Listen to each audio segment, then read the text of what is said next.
오늘 하나님의 말씀 우리가 예레미야 4장 3절에서 4절 제가 짧으니까 올려드리겠습니다. 여호와께서 유다와 예루살렘 사람에게 이와 같이 이르노라. 너희 묵은 땅을 갈고 가시덤불에 파종하지 말라. 유다인과 예루살렘 주민들아, 너희는 스스로 할례를 행하여서 너희 마음 가죽을 베고 나 여호와께 속하라. 그리하지 아니하면 너희 악행으로 말미암아 나의 분노가 불같이 일어나 사르리니 그것을 끌 자가 없느니라. 제가 이 말씀을 지난주 주일 말씀 끝나고 하나님께 기도하면서 이 말씀의 주제를 받았습니다. 한 주간 이 말씀을 준비하면서 많이 회개했고요. 여러분에게 이 말씀을 전하기에 이 말씀이 좀 주제가 너무 무거워서 사실 저도 많이 힘들었습니다. 축복의 말씀은 저도 쉽고 받는 여러분도 좋습니다. 그런데 하나님께서 이 말씀의 주제를 너희 묵은 땅을 기경하라. 가시덤불에 파종하지 마라. 이 말씀은 결국 우리의 마음이 메마른 것을 말씀해 주고 있는데요. 아까 찬양 가운데 제가 눈물이 푹 쏟아진 것이 우리가 하나님의 마음을 아는데 아버지의 눈물이 있는 곳에 하나님이 묵을 수가 있을까요? 하나님의 눈물이 있을까? 그런데 하나님은 눈물을 흘리신다는 거예요. 이게 기가 막힌 말씀이야. 예레미야 9장에 가면은 여호와 하나님께서 내가 내 백성을 위해서 내가 주야로 우노라. 어떻게 지존자 하나님께서 우리를 향해서 우실까? 뭐가 그렇게 마음이 상하셨을까? 예레미야서 이 말씀을 저한테 주시면서 내가 한 주간 이 말씀 묵상하면서 눈물을 흘리며 국가적인 개념과 개인적인 개념과 가정에서도 마찬가지더라는 거예요. 우리가 하나님을 얼마나 마음을 상하게 하는지 아버지가 운다는 거예요. 사랑하는 여러분, 오늘 이 말씀을 잘 들으시고 아버지의 마음을 아시기 바랍니다. 그 아버지의 마음이 얼마나 아프신가. 오늘 예레미야는 여러분이 잘 아는 것처럼 눈물의 선지자로 합니다. 그만큼 눈물을 많이 흘렸다는 선지자지요. 참 안타까운 선지자입니다. 하나님께서 그를 갖다 이스라엘의 선지자로 세우셨습니다. 그리고 하나님께서 예레미야야, 내가 너를 세웠느니라. 내가 모태 안에서부터 이미 너를 갖다 택정하였고 네가 모태 안에서 낳기 전부터 내가 여러 나라를 위해서 내가 너를 갖다 선지자로 세웠느니라. 그러므로 너는 두려워하지 말고 어느 곳에 가더라도 내 말을 네 입에 두어서 담대히 증거할 것이라 말씀합니다. 이 예레미야가 남유다의 선지자입니다. 북이스라엘은 아수르의 멸망을 당해버렸고 나머지 남유다가 남았는데 남유다까지 하나님 옆에 배역하고 하나님을 반역하고 떠나니까 하나님께서 예레미야 선지자를 통해서 남유다야 제발 돌아와라. 이렇게 하나님 말씀하시고 선자로 세우셨다는 것이죠. 이 예레미야가 참 마음이 아픈 사람입니다. 예레미야 선지자가 좋은 소식, 굿뉴스를 전하면 좋은데 이렇게 하나님의 상한 마음을 전하니까 이 비운의 선지자가 좋은 소식을 못 전하고 하나님의 예언이 어떤 예언이냐면 너희가 망하리라. 이스라엘아, 남유다야, 너희가 장차 망할 것인데 70년이 되면 내가 너희를 갖다 다시 본토로 돌아오게 하겠지만은 내가 나의 진노가 너에게 임할 것이고 너희가 장차 망할 것이니 예언자 예레미야야 가서 전하거라. 이렇게 말씀하는 것입니다. 그러니까 유다 민족과 유다 왕들이 다 이 예레미야를 미워했지. 좋은 소식은 듣기 좋은데 바벨론에게 항복하라니까. 장차 너희는 망할 것이니까 항복하라니까 누가 좋아하겠습니까? 그러니까 이 예레미야가 눈물을 흘리면서 하나님의 말씀을 갖다 이렇게 전하는데 내가 내 말을 네 입에 두었노라. 이것이 하나님의 주신 말씀이었습니다. 이것이 컬링입니다. 사랑하는 여러분, 주의 종들은 컬링에 따라서 거룩한 제단에 섭니다. 저도 이 컬링, 사명에 대해서 심각하게 고민해 본 적이 있는데요. 하나님께서 택정하시고 거룩한 제단에 세우셨으면 사람의 생각과 마음을 전달하는 것이 아니라 하나님의 말씀을 갖다 가슴에 품고 대언하고 하나님의 마음을 깨달아서 하나님의 마음이 내 아픔이 되고 하나님의 마음의 기쁨이 내 기쁨이 되고 이렇게 전달하는 것이 선지자 역할이죠. 나는 이것을 위해서 몸부림칩니다. 내 생각과 내 감정이 가감이 되지 않고 하나님이 원하고자 하시는 말씀이 여러분에게 선포되길 원합니다. 그러나 이 목회의 길이 쉽지 않은 것 너무나 요즘 겪고 있습니다. 너무 힘듭니다. 그러나 하나님의 말씀하라 하시기 때문에 내가 이 자리에 섰는데요. 사랑하는 여러분, 원래 나는 이 자리에 서지 않으려고 발버둥 쳤습니다. 35년 동안의 비즈니스 옷이 너무나 잘 맞아서 내가 목회에 내가 설 자리에 생각지도 못했는데 2013년에 중국 선교를 갔다 와서 거룩한 내 부담이 내 안에 생겼는데 그 중국에 가보니까 수많은 목마른 사슴들이 있는데 올바른 신학을 가르치는 하나님의 백성들이 없다는 것을 깨닫고 나서 중국에 있는 그 통화에 있는 그 신학교를 보고 내가 은퇴하면 나 여기에 돌아와서 내 인생을 다치리라. 그리고 다시 뉴욕에 돌아와서 신학교를 찾아가지고 공부했던 것이 계기가 되어서 나중에 신학교를 갖다 졸업하고 나서 목사 안수를 받으라는데 근데 굳이 목사 안수까지 받아야 되겠습니까? 그때 그 학장님과 목사님들 하신 말씀, 선교지를 가면 선교사님들 간에도 문제가 있고 안수받지 못하면 세례를 못 주고 축도도 못하고 여러 가지 문제가 있기 때문에 안수받는 게 좋습니다. 그래서 제가 아내와 함께 안수 바로 하루 전에 3일을 금식했습니다. 하나님, 만약 스탑하시면 누가 뭐래도 난 스탑합니다. 돌아섭니다. 그랬는데 하나님께서 제게 이 길을 가게 하셨습니다. 어느 날 어느 교회에서 저에게 저녁 집회를 초청을 해주셨습니다.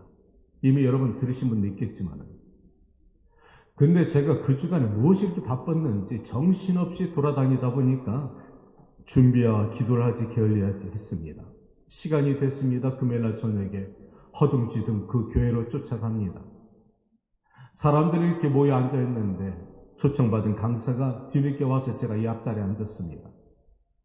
시간이 되어서 제가 말씀을 갖다 준비를 못했기 때문에 차를 타고 오면서 내가 생각하기를 어떻게 하면 좋지? 생각해봤습니다. 뭐 어떡하냐? 시간은 다 됐으니까 너 평소에 잘하던 그 레파토리 있잖아. 간증. 그 신앙 체험에다 간증하면 되겠네. 내 생각에 그러면 되겠네. 그러면서 그 생각으로 왔습니다. 시간이 돼서 강사 초청을 하고 이 재단에 올라와서 인사를 할 때 이깁니다. 안녕하십니까 이렇게 인사를 하고 말씀을 전하는데 이 원고지를 이렇게 펼쳐보는데 준비를 안 했으니까 그나마 양심이 있어갖고 원고지를 의지해야 되는데 내가 신앙은 처음이다 이 간증문을 갖다 올라왔어야 되는데 다른 간증문을 갖고 올라온 거예요. 원래 원고는 저 밑에 가방에 있습니다. 어떻게 할까? 이거 없이 할 수도 있는데 순간 당황이 되는 거예요. 그때부터 제가 잔꾀가 나기 시작합니다. 어떡하지? 통성기도 시킬까? 그럼 기도할 때 살짝 내려가서 가져오면 되겠네. 어떡하지? 찬송을 갖다 부르게 할까? 그러면서 사람들이 저를 바라보니까 교인들이 제가 이런 생각이 납니다.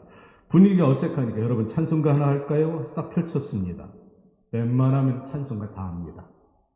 그런데 준비 없이 왔으니까 선곡을 하지 않았다는 것이죠, 제가.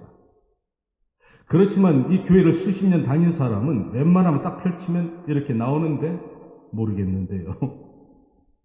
모르는 게 첫 페이지에 나옵니다. 두 번째 펼칩니다. 여전히 모르겠습니다. 그럴 수 있지. 오늘 좀 일이 꼬인다 생각하면서 세 번째 펼칩니다. 여전히 모르는 찬송입니다. 강사를 바라보는 교인들의 시선이 느껴지면서 이거 일이 참 꼬인다고. 그러면서 등에서 식은땀이 굴러 흘러 떨어집니다. 설마 이번에는 네 번째 찬송을 갖다 펼쳤는데 여전히 모르는 찬송입니다. 그때 내 마음속에 하나님의 음성이 들립니다.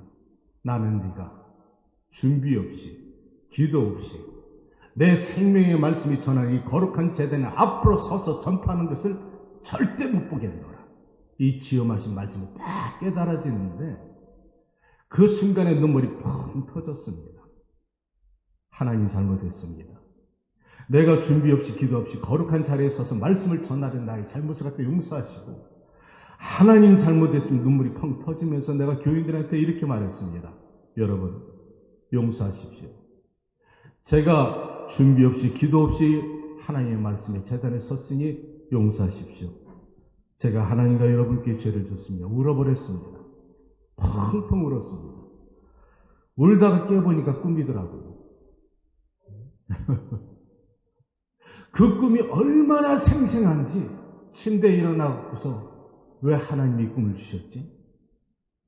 그날이 안수받는 날인데 하나님은 네가 앞으로 목회자가 돼도 이 거룩한 제단에 하나님의 말씀 선포할 때 준비 없이 기도 없이 이 제단에 서지 말라는 것이, 이것이 컬링입니다. 이것이 하나님의 자리에 서는 두렵고 떨리는 마음으로 서라는 것이지요. 제가 그 꿈에서 깨어나면서 얼마나 다행인지, 꿈이었던 것이 이게 만약 진짜였다면 얼마나 내 인생에 수치스럽고 부끄러운 일인가 생각하기도 싫습니다. 이것이 콜링이라는 것이죠. 사랑하는 여러분, 하나님의 말씀이 예레미야가 이마에 가라사대 내가 내 말을 입에 두었노라. 이 말은 네 생각 말하지 말라. 내 말을 전하라는 대언자 역할을 하라는 것입니다. 그러면서 하나님께서 예레미야에게 말씀하십니다. 예레미야야, 네가 무엇을 보느냐? 두 가지를 보여주십니다. 예레미야가 말하지요. 하나님, 내가 살구나무까지를 보나이다. 살구나무까지 보나이다 하니까 하나님 말씀하시기를 네 말이 맞다. 장차 그렇게 되리라. 무슨 말이냐? 살구나무까지가 꺾이는 것처럼 예루살렘이 멸망하겠지만 그 가운데서도 하나님의 보호하심이 있을 것이다. 두 번째 하나님 말씀하십니다. 예레미야야, 네가 무엇을 보느냐? 예, 하나님. 두 번째를 바라보니까 끓는 가마가 있는데 북에서부터 기울어져서 흘러내립니다. 당연히 그 북에서 끓는 가마가 흘러내리면 밑에 있는 남쪽은 죽게 되는 것인데 하나님 말씀하십니다. 맞다. 장차 북쪽에 강대한 나라가 세워져서 북바벨론이 너희 예루살렘을 침공하고 남유다가 멸망할 것을 예언하십니다. 그리고 하나님은 그 말씀을 하시면서 가서 전해라 하시고, 가서 내 백성에게 전해라. 멸망을 당할 것이다. 이 말을 하라는 것입니다. 사랑하는 여러분, 왜 하나님이 진노하셨을까? 하나님은 사랑과 공의의 하나님이신데 왜 하나님께서 당신의 선택한 민족을 갖다 이렇게 화가 나서 진노하셨을까? 그 백성이 세 가지 죄를 졌다는 거예요. 첫 번째 죄, 너희가 나를 버렸느니라. 두 번째, 나를 버린 것도 부족해서 너희가 나를 버리고 우상을 섬겼느니라. 세 번째, 너희가 나를 속였느니라. 와, 무서운 말입니다. 너희가 나를 속였느니라. 하나님께서 왜 너희가 나를 버렸다 할까요? 이스라엘을 갖다 전체적으로 하나님과 관계 속에서 구약을 보면은 끊임없는 반복이 하나님이 사랑을 했는데 너는 내 것이다. 내 사랑은 아내처럼 사랑했는데 이스라엘 민족이 매번 도망가. 그리고 하나님을 갖다 떠나가. 멋대로 살아.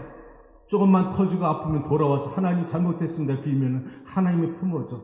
그러면 좀 살만하면 또 도망가. 이 반복이 구약입니다. 하나님의 사랑이 끊임없이 있음에도 불구하고 여전히 하나님을 배역하고 반역하고 떠나가는 반복이 구약이라는 것이죠. 이것을 성경에는 하나님께서 남편과 아내를 비유로 했다는 것입니다. 사랑하는 남편이 아내를 품어도 아내가 남편을 배신하고 떠나서 밖에 나서 행음하고 간음해도 그 남편이 그 아내를 품어주려는 하나님의 마음이 오늘 성경의 말씀이라 할 것이지. 오죽하면 하나님께서 8장 7절에 말씀하시기를 공중의 학은 그 정한 시기를 알고 반구와 제비와 두리미도 그 돌아올 때를 지키거늘 내 백성은 내 귀를 알지도 못하고 깨닫지도 못하고 나의 마음을 알지 못한다고 탄식하신 것이 하나님의 마음이라는 것이죠. 예레미야서 또 말씀하신 2장 13절에 보시면 내 백성이 두 가지 악을 행하였는데 생수의 근원이 된 나를 버린 것과 스스로 저들이 물 구덩이를 팠는데 물이 없는 구덩이를 팠느니라.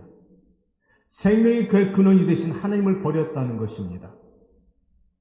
하나님을 떠났다는 것입니다. 하나님을 갖다 실어버렸다 하였노라. 그 다음에 자기들이 구덩이를 팠는데 그 구덩이가 결국 스스로 멸망의 구덩이를 팠는데 물이 없는 구덩이다. 죽음이라는 것이죠. 두 번째, 하나님이 너희들이 우상을 섬겼느니라. 우상은 무엇인가요? 여러분이 잘 아는 것처럼 어떤 신상을 갖다 말하는 것이죠. 2장 6절에 말씀하시기를 하나님의 음성입니다. 예레미야는 계속적인 하나님의 음성이 예레미야 선지자를 통해서 선포되는 겁니다. 2장 6절에 말씀하시기를 내가 너희 조상들을 애굽 땅에서 인도해서 사망의 땅, 그늘진 땅, 사람들이 지나가 보지도 않고 사람들이 거주하지도 않는 그 메마른 땅에서 너희 조상들을 다 끄집어내서 기름진 땅, 가나안 땅으로 이끌어내서 열매를 먹게 하고 아름다운 것을 먹게 하였지만 너희들이 나를 갖다가 영화롭게 하지 않고 나를 버렸고 내 기업을 갖다 역겹게 만들었다. 토할 정도로 그렇게 만들었다는 것입니다. 그것을 갖다 하나님께 말씀하시기를 제사장들은 하나님의 말씀을 가르치지도 않고 모르고 하나님의 선지자라는 인간들은 바알에게 예언을 갖다 하고 바알의 산당을 섬기며 하나님을 경외하였으니 하나님의 진노가 임했다는 것이지. 2장 27절에 이렇게 말씀하십니다. 그들이 나무를 향하여서 너는 내 아비라 하였고 말 못하는 돌에게 가서 너는 내 어미라 나를 낳았다 하니 너희가 그러고도 나를 섬기려 하느냐. 이렇게 하나님은 탄식한다는 것입니다. 너희가 내게 등을 돌렸느니라. 다시스의 나무를 갖다 도끼로 찍어서 우상을 만들어서 거기에 채색 옷을 입히고 색깔을 칠해놓고 나서 그들에게 절을 하고 경배하는 너희가 아니냐. 그들이 참 신이라면 가서 그 신에게 너희 환난 날에 그 신들에게 부르짖어라. 그 신들이 참 신이면은 너희를 구원할 것 아니냐. 세상에 어느 나라 어느 신이 자기를 갖다 버린 사람을 백성들을 갖다 구원할 신이 어디 있느냐. 하나님의 마음을 전달하는 것이죠. 사랑하는 여러분, 나는 이 말씀을 갖다 묵상하면서 이 말씀이 당시에만 적용이 될까? 오늘 우리에게 이 말씀 울림이 없습니까? 우상이라는 것이 영어로 뭡니까? 아이돌, 그렇죠? 우리 아이들이 된 적은 없어요. 네? 내가 하나님보다 사랑하는 게 우상이라는 거예요. 우리가 조각을 만들어 놓고 우상이 아니라 거기에 빌고 점치러 가고 무당에 쫓아가는 것뿐 아니라 내가 하나님보다 사랑하는 것. 하나님, 나는 질투의 하나님이다. 나는 내 사랑을 나누지 않겠노라. 얼마나 우리를 사랑하시면 안 나누겠다는 하나님. 그 하나님께서 너희가 나를 버렸다는 것이죠. 우리가 돈이 될 수가 있어요. 명예가 될 수가 있고요. 육신의 정욕이 될 수가 있고 자식이 우리 우상이 될 수가 있어요. 특별히 자식에게 우리는 약합니다. 여러분, 자식 때문에 인생 부모가 주지요. 어렸을 때부터 키우고 모든 것을 헌신합니다. 자식이 우상이 되다 보니 어떨 때는 교회도 안 나가고 하나님도 멀리하고 그렇게 애지중지 키워놨는데 장성하여서 그 자녀가 부모의 사랑과 그 은혜를 갖다 기억하고서 효도하던가요? 여러분의 주변을 한번 보십시오. 그렇게 성장한 자식들 대부분 부모의 사랑 모릅니다. 이것이 내리 사랑입니까? 부모의 사랑은 흘러내리기 때문에 거슬러 올라가 있지 않기 때문에 자식들은 엄마 아빠 사랑을 알지만은 그만큼 섬길 수가 없다는 것이죠. 더군다나 사랑만 받은 아이는 자기만 알아서 나중에 잘 살아도 부모의 고마움을 갖다 잊어버리고 부모도 떠나고 때로는 하나님도 떠난 인생이 될 수가 있다는 것입니다.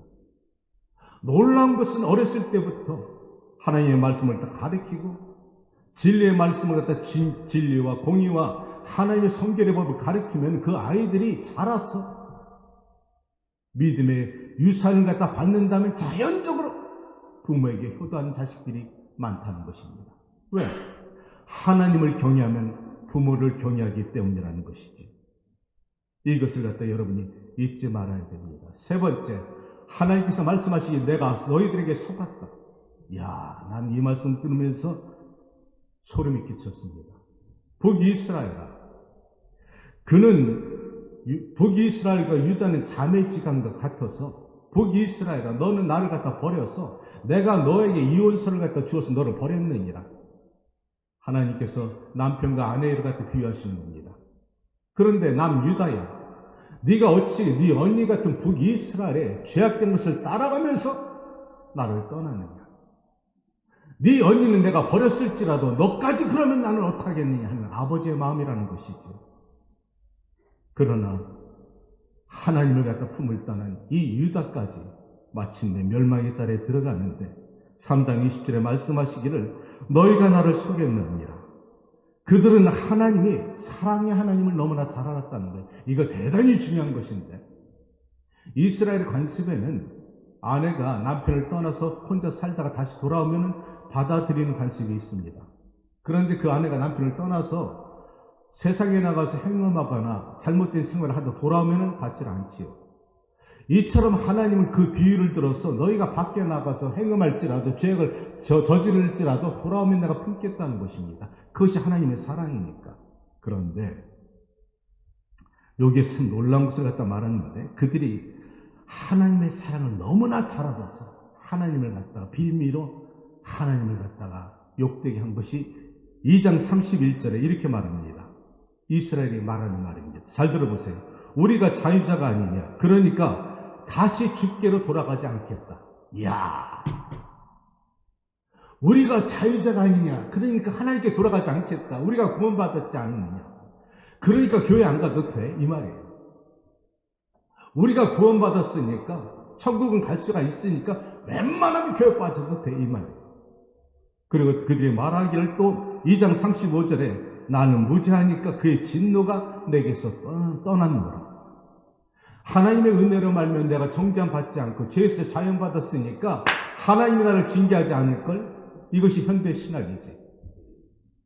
현대신학이 붙잡고 늘어지는 것이 예수 그리스도의 사랑으로 은혜로 말미암아서 구원을 받았으니까 죄를 져도 하나님 우리를 징계하지 않을 것이다. 이것이 구약의 오늘 이 말씀의 흐름이라는 것입니다. 이 말씀을 들은 하나님께서 뭐라고 말씀하신 줄 아세요? 내가 심판날에 너희를 심판하리라. 아멘. 사랑하는 여러분, 여기에서 우리가 여러 가지로 생각하는 것이 있는데 구약의 하나님은 공의의 하나님이십니다. 죄를 갖다 범하면 공의의 하나님은 그 죄의 대가를 묻지요. 신약에 와서 우리 주 예수님께서 십자가에 돌아가셨습니다. 그리고 그분이 장사 지내고 부활하심으로 인하여서 우리에게 죄의 자유함이 있고 정죄함이 없고 믿음으로 구원받습니다. 그래서 때로는 구원론에 여러분이 흔들릴 때가 있는데요. 장로교와 감리교단의 구원론이 약간 차이가 있습니다. 장로교단은 칼뱅과 루터의 그 영향을 받아서 구원은 믿음으로 받고 행함은 상급으로 된다고 생각합니다. 그런데 감리교는 다릅니다. 알미니안주의와 존 웨슬리안주의에서 영향을 받아서 구원을 갖다 두렵고 떨리는 마음으로 행위가 거룩성이 따라야 된다고 하는 것이죠. 그러니까 구원을 받기 위해 조심스럽고 살아가는 그런 모습은 있습니다. 저는 성경의 신약에 예수님께서 말씀하신 것처럼 둘 다 행하라는 것이죠. 아멘. 믿음으로 구원받지만은 바리새인들보다 더 의롭지 않은 너희가 천국 가지 못한다는 말씀은 행위도 따라가는 것입니다. 따라서 예수 믿는 우리는 교리와 교단을 떠나서 예수를 믿었다면 착하게 살아야 되는 거 아닌가요? 말씀대로 살아야 되는 거 아닙니까? 교리를 떠나서 예수 믿었으면 하나님이 거룩한 백성들에게 살고 말씀대로 노력하여 살다 보면은 천국 가서 하나님의 심판대 앞에서 잘했다 충성된 종아 할 텐데 예수 믿고 구원받았다고 마음껏 살면 나중에 부끄러운 심판 앞에서 어떠한 부끄러운 구원을 얻을 것인가 이 말이지. 따라서 믿음으로 구원을 얻고 행함과 섬김으로 열매가 얻는 것이 맞습니다. 이 말씀을 통해서, 여러분이 주신 말씀을 통해서 오늘 하나님은 너희 행위도 나에게 보이라는 것이죠. 돌아오라 내 백성아. 그러면서 하나님께서 마지막 말씀을 정리하면서 내가 이렇게 너희들에게 진노했지만 항상 하나님은 이렇게 엄하게 말씀하신 마지막에는 하나님이 깔아놓으시는 것이 해결 방법을 주십니다. 너희가 이렇게 내 진노가 너희들에게 불같이 내리겠지만 너희가 세 가지를 갖다 너희가 바꾸면은 내 진노를 멈출 것이다. 첫 번째, 3장 12절에 이스라엘아 돌아오라. 그러면 나의 노한 얼굴을 너희에게 향하지 아니할 것이요 나는 긍휼이 많고 사랑이 많은 자니라. 아멘. 돌아오라. 이게 회개입니다. 메타노이아. 이게 원어로 메타노이아입니다. 가던 발걸음 돌아서서 하나님께 돌아오라는 것이죠. 이해되십니까? 내가 하나님을 떠났다면 돌아오라는 것입니다. 이것이 돌아오라는 하나님의 회개인데, 두 번째는 유다와 예루살렘 주민들아, 4장 3절에 나오는 말씀입니다. 너희, 오늘 본문 말씀이지요. 너희 묵은 땅을 갈고, 그렇죠? 가시덤불에 파종하지 마라. 묵은 땅, 어떤 땅? 쩍쩍 갈라진 메마른 땅. 기경을 하지 않은 오래된 땅. 이런 땅에는 아무리 씨를 뿌려도 곡식과 열매가 자라지 않습니다. 그런데 씨를 뿌려도 안 된다는 것이지요. 가시덤불에 씨를 뿌려봤자 거기서 곡식이 자랄 수가 없는 것은 가시덤불의 기운을 통해서 자랄 수가 없는 것처럼 너희 묵은 땅을 기경하라는 것입니다. 네 메마른 땅을 기경하라는 것입니다.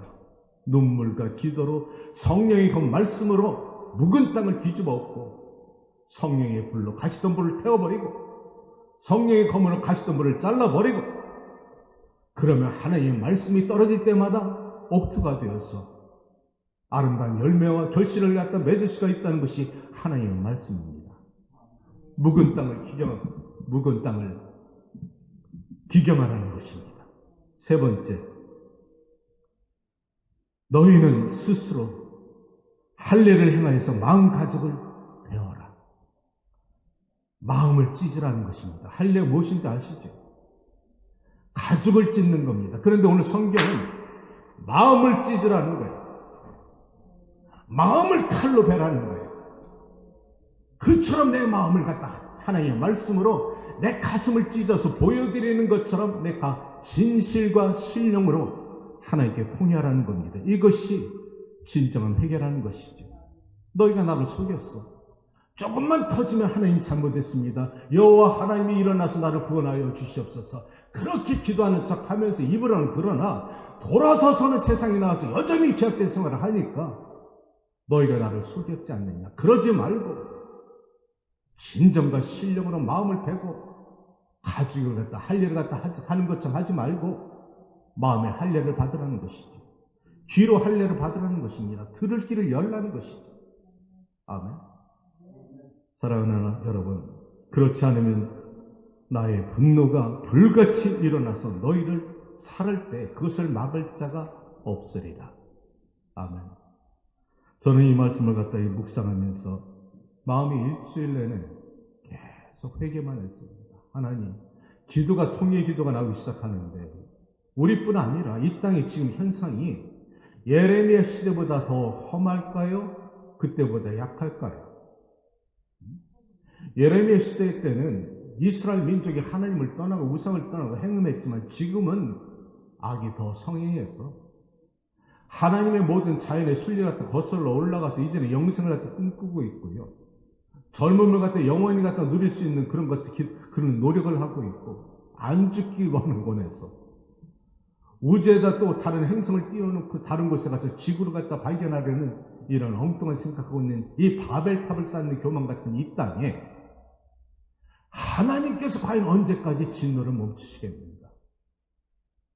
만약 말세가 되어서 하나님의 이 땅에 오신다면 여호와 하나님께서 너에게 말한 이 말씀들의 세 가지만 우리가 붙잡고 하나님께 돌아서면 애굽의 고생 땅처럼 그 고난과 환난 속에서도 하나님 우리를 구원하실 줄은 난 믿습니다. 9장 1절에 하나님의 마지막 말씀하시기를 이렇게 말씀하십니다. 내가 내 백성을 위해서 주야로 울리라. 하나님이 우신다는 거예요. 이것이 여호와의 말씀입니다. 하나님이 우신다는 거예요. 이해가 되십니까? 그런데 하나님의 말씀 1.1획도 틀림이 없어서 여호와 하나님의 사랑이시고 은혜가 많으셔서 우리를 향해서 지금도 눈물을 흘리시고 우리가 다 구원하기 원하셔서 여러분 나를 거룩한 성전에 불러주셨으니 하늘의 미랄이 되어 썩어 죽어져 많은 열매를 맺는 것처럼 우리 힐링교회 교인들이 많은 열매를 맺는 귀한 영적 성도들이 되시기를 주님의 이름으로 축복합니다.